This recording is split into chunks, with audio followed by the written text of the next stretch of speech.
कहते हैं कि हम बहुत हंसते हैं यार, हम हंसते दूसरों को हंसाने के लिए, वरना जख्म तो इतना है कि ठीक से रोया नहीं जाता।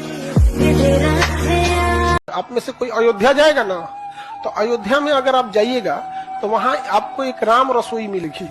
वहां जाइएगा ना तो आपको अपना आधार कार्ड नंबर भरिएगा तो आपको एक पर्ची दे देगा फ्री ऑफ कॉस्ट। और वहां पे ऐसे लाइन लगल रहेगा, गेट खुलेगा, जैसे एक शिफ्ट खाना खा रहा है, जैसे वो बाहर निकलेगा आप लोग बैठिएगा, भर पेट शुद्ध खाना दिया जाएगा। और उस खाने का पैसा अयोध्या में जो खाना खाएंगे उस खाने का जो आप आधार कार्ड वगैरह बने ना, उसका बिल जाएगा पटना हनुमान मंदिर और यहाँ से पैसा देके भेजा जाएगा। समझ में गया? वहाँ लोग खाना खाने जाते हैं, लाख लाख लोग खाते हैं वहाँ। क्या करेंगे हम चमचमाते हुए इन हाईवे को लेकर, लड़कियां महफूज घूम सकें ऐसी एक गली बनवा दो।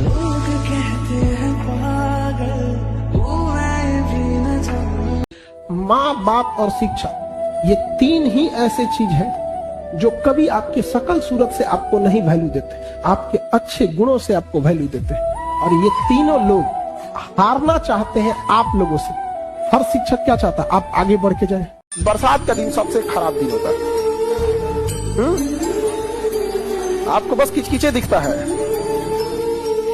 जिनका घर नहीं है ना, उसे पूछिएगा जब बादल गरजता है तो बेचारे को क्या बीतता है। जिसका कच्चा मकान है, छत पे आंगन छत नहीं है, क्या बीतता है बेचारे लोग का, रात कैसे बीतता है, बहुत तकलीफ में जीते हैं। भारत में गरीबी गांव में जाके देखिएगा तो किताबों से ज्यादा मिलेगी। अच्छा, दिक्कत क्या है? ज्यादातर लोग किसान है, लेकिन घर तो पड़ेगा, लेकिन दुआ मांगेगा कि बारिश हो। सबसे खराब दिन लगता है।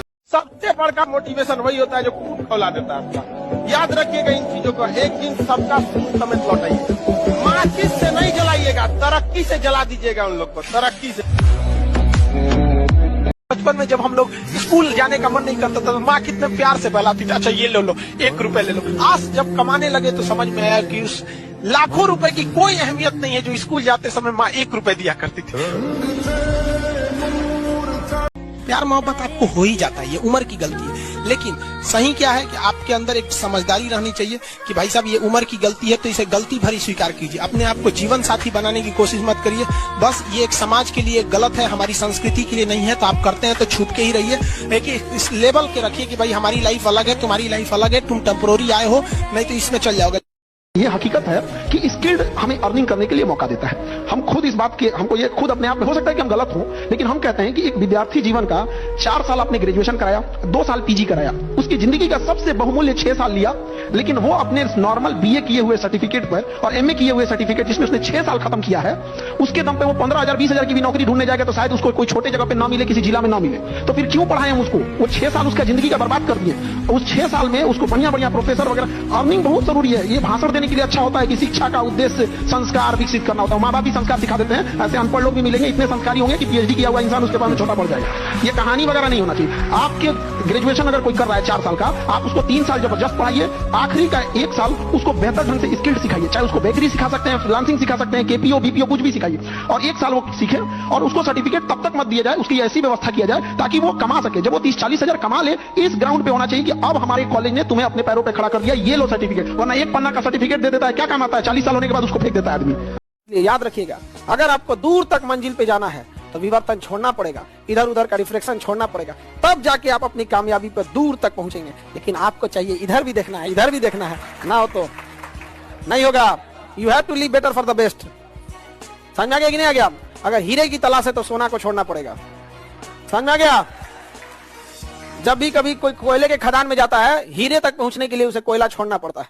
लेकिन आपको यही सब उलझते रह जाइएगा तो ज्यादा इधर उधर डिफ्रेक्टेड विवर्तन रहिएगा ना, तो इधर उधर रह जाइएगा, ध्वनि की तरह 330 मीटर पर सेकंड की रफ्तार से चलिएगा। लेकिन लाल पीला हरा पे कोई ध्यान नहीं देते हैं, विवर्तन की घटना नहीं होती है 3 लाख किलोमीटर प्रति सेकंड, फिर आप आसमान में चमकते हुए दिखेंगे। जिस दिन रिजल्ट हो जाएगा ना, उस दिन बस उस समाज से कहना है कि हमने माफ किया आपको। पुरुषों से थोड़ी सी 5-10 गलतियां होती है तो समाज माफ कर देता है, और आप लोगों से एक गलती होगी ना तो मुर्दे भी उठ के खड़े हो जाएंगे ताना देने के लिए। जिंदा को तो बात ही छोड़ दीजिए। यहाँ पर दुनिया का कुछ भी चीज हो, आप उसे एक झटके में त्यागने की क्षमता रखिए। आपके करियर के बीच में अगर कोई भी चीज आए, त्याग दीजिए। देखिएगा ना, गांव वगैरह में जो मजदूरी करने जो जाते हैं लोग, सबको लगता है कि बेटा बाहर जाके कमा रहा है, लेकिन ये कोई नहीं देखता है कैसे कमा रहा है।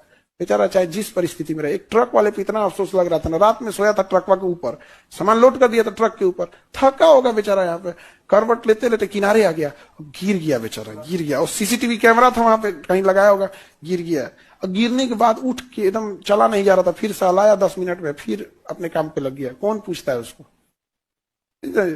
ताना मार रहा है तो खुश होइए कि कामयाबी के बाद सबसे ज्यादा झुकने वाला इंसान यही है, सबसे ज्यादा झुकेगा यहाँ पे। और जब झुके तो प्यार से कह दे, इतना झुकने की जरूरत नहीं है, भूले नहीं है लेकिन माफ कर दिए।